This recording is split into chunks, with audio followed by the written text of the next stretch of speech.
ജയ ശ്രീരാമ. എന്നോടൊരു വാക്കുപോലും പറയാതെ പോയി കളഞ്ഞില്ല.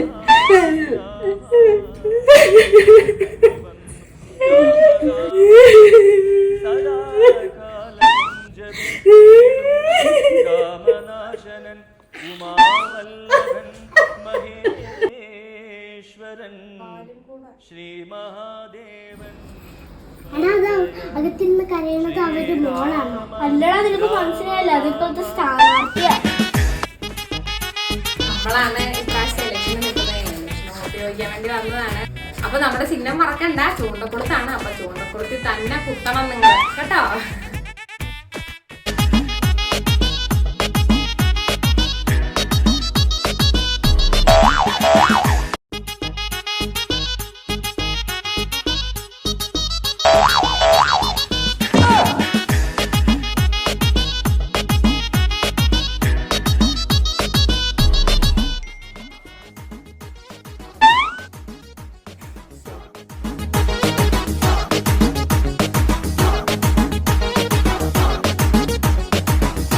അമ്മയോട് പറയണം, ചൂണ്ടക്കുളത്തിൽ തന്നെ വോട്ട് ചെയ്യാൻ പറയണം കേട്ടോ.